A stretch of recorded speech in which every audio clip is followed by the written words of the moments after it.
បាច់បោកថ្មីចេញមកទៀតហើយបងប្អូនដោយសារតែមានបុគ្គលខិតខូចមួយចំនួនខ្ជិលធ្វើការរកស៊ីគឺគេតែងតែធ្វើសកម្មភាពបោកប្រាស់ទៅលើជនស្លូតត្រង់ជាក់ស្ដែងសកម្មភាពបោកប្រាស់ប្រជាពលរដ្ឋម្នាក់ដែលមានឈ្មោះថាហ៊ុនវុធីដែលរស់នៅភូមិត្រពាំងឈូកឃុំពួកអង្គរងស្រុកបោះសែតខេត្តកំពង់ស្ពឺដំណើរដើមចំនៃរឿងការបោកប្រាស់នេះមានដូចតទៅកាលពីថ្ងៃទី7ខែកុម្ភៈឆ្នាំ2026មានព្រះសង្ឃមួយអង្គបាននិមន្តមកលេងផ្ទះអ្នកមីងរួចហើយអ្នកមីងក៏បានរៀបចំចង្ហាន់ថ្ងៃត្រង់ឲ្យព្រះសង្ឃនោះឆាន់ស្របពេលដែលព្រះសង្ឃកំពុងឆាន់លោកក៏បានសួរដេញដោលរកប្តីរបស់អ្នកមីងសួរថាតើញោមប្រុសបានអញ្ជើញទៅណាបានជាមិនឃើញអ្នកមីងបានប្រាប់ទៅកាន់ព្រះសង្ឃថាប្តីរបស់គាត់ទទួលមរណភាពអស់រយៈពេល3ឆ្នាំមកហើយដោយសារតែរោគគាពៀតក្រោយពីស្ដាប់អ្នកមីងនិយាយប្រាប់ចប់មួយសន្ទុះក្រោយមកមិនដឹងថាលោកសង្ឃនោះគិតអ្វីទ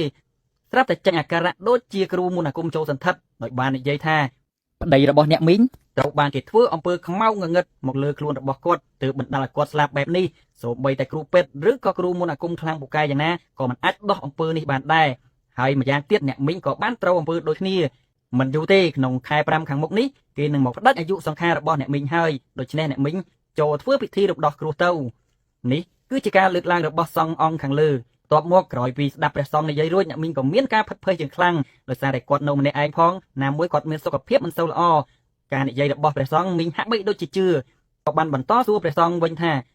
តើខ្ញុំកណាត្រូវធ្វើយ៉ាងម៉េចដើម្បីឲ្យជៀសផុតពីគ្រោះកាចសាហាវនេះព្រះសង្ឃក៏បាននិយាយហើយនឹងលួងលោមអ្នកមីងថាត្រូវតែធ្វើពិធីរំដោះគ្រោះពិធីនេះគឺត្រូវនិមន្តព្រះសង្ឃ4វត្តក្នុងមួយវត្តមួយអង្គដើម្បីមកសូត្រមន្តនៅលើផ្ទះរបស់អ្នកមីងស្ដាប់ឮហើយក៏មិនបងអង្គយូរក៏បានពឹងឲ្យព្រះសង្ឃនេះជួយធ្វើពិធីរំដោះគ្រោះឲ្យគាត់ដោយសារតែមានការអួតខ្លួនផងអ្នកមីងក៏ជឿលោកទាំងស្រុងលោកបានអួតថាលោកគឺជាបារមីដ៏ខ្លាំងពូកែអាចមើលដឹងពីជោគវាសនារបស់មនុស្សគ្រប់គ្នាដោយសារតែមីងនៅផ្ទះម្នាក់ឯង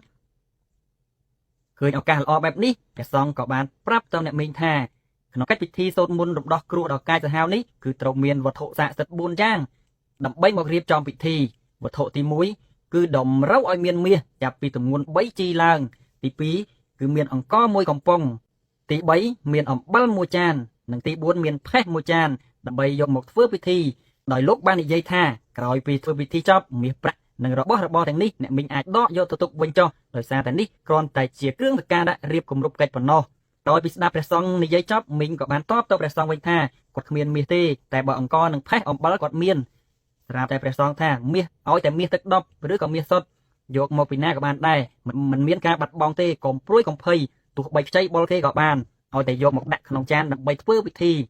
ដោយសារតែជឿស្លងទៅលើសម្ដីព្រះសង្ឃមីងក៏បានដោះគ្រឿងអលង្ការនៅជាប់ខ្លួនសរុបមកបាន3ជីដើម្បីដាក់ចូលទៅក្នុងចានហើយពីប្រមូលបានអង្ករអំបិលក៏ដូចជាផេះនិងមាសចំនួន3ជីរួចមកសង្ឃក៏ចាប់ផ្ដើមធ្វើពិធីនៅលើផ្ទះរបស់គាត់ដោយព្រះសង្ឃអង្គនោះហាមអ្នកមីងមិនឲ្យប្រាប់បងប្អូនឬអ្នកណាម្នាក់ឲ្យដឹងអំពីការធ្វើពិធីនេះឡើយប្រសិនបើមានអ្នកដឹងនោះពិធីនេះនឹងលែងស័ក្តិសិទ្ធិជាមិនខានស្របពេលដែលកំពុងតែធ្វើពិធី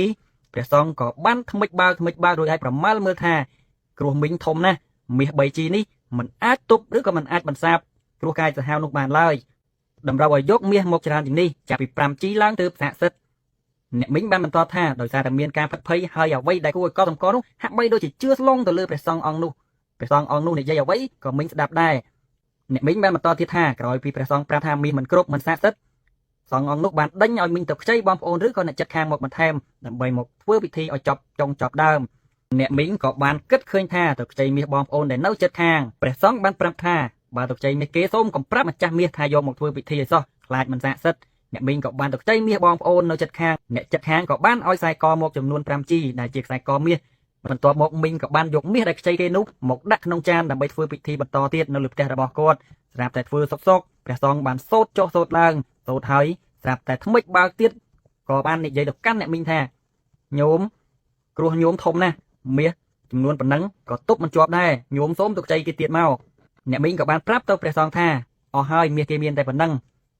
ទុកខ្ចីអ្នកណាបានទៀតគេសុទ្ធតែអត់នៅផ្ទះព្រះសង្ឃនោះស្ដាប់ឮហើយក៏យល់ព្រមតាមអ្នកមីងថាមិនបាច់ទុកខ្ចីទៀតក៏បានដែរតែត្រូវរកអង្ករឲ្យបានច្រើនជាងនេះព្រោះថាអង្ករនេះក៏មិនទាន់គ្រប់ដែរបន្ទាប់មកមីងក៏បានចុះមកយកអង្ករនៅផ្ទះបាយរបស់គាត់នៅពេលដែលគាត់ត្រឡប់ឡើងទៅលើផ្ទះវិញក៏មិនបានឃើញព្រះសង្ឃនោះឡើយក៏មានការផិតភ័យនឹងឆោឡោជាខ្លាំងប្រាប់អ្នកចិត្តខាងថាមានឃើញព្រះសង្ឃម្នាក់និមន្តចុះពីលើផ្ទះគាត់ឬក៏ដើរតាមផ្លូវនេះទេតែអ្នកចិត្តខាងថាមិនបានឃើញព្រះសង្ឃអ្វីនោះឡើយព្រោះថាពិធីនេះគាត់ធ្វើតែ2អ្នកព្រះសង្ឃ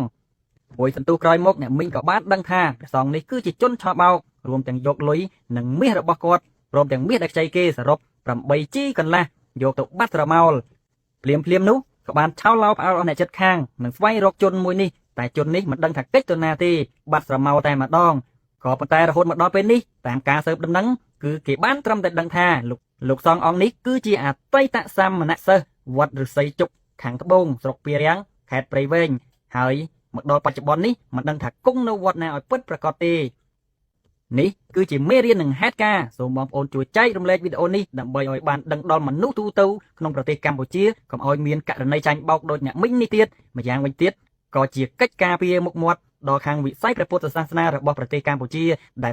លប្រជាជនខ្មែររាប់លានអ្នកកំពុងតែគោរពប្រតិបត្តិរាល់ថ្ងៃសូមបងប្អូនជួយចែករំលែកវីដេអូនេះដើម្បីឲ្យដឹងដល់ក្រសួងធម្មការនិងសាសនានិងបន្តចាត់ការនីតិវិធីវែកមុខរកជនឬក៏សង្ឃម្នាក់នេះឲ្យខានតែបានពីព្រោះថាការជ្រកក្រោមស្លាកព្រះពុទ្ធសាសនាបែបនេះធ្វើឲ្យខូចតម្លៃព្រះសង្ឃទូទាំងប្រទេសកម្ពុជានិងសាសនាព្រះពុទ្ធដ៏ធំនៅក្នុងប្រទេសកម្ពុជាម្យ៉ាងវិញទៀតក៏ជាប្រយោជន៍សម្រាប់បងប្អូនជនរួមជាតិទាំងអស់កុំឲ្យចាញ់បោកជនខិលខូចម្នាក់នេះទៀតបើបងប្អូនបានឃើញហើយសូមមេត្តាជួយតាក់ទងតាមលេខទូរស័ព្ទខាងក្រោមនេះជាបន្ទាន់សូមអរគុណ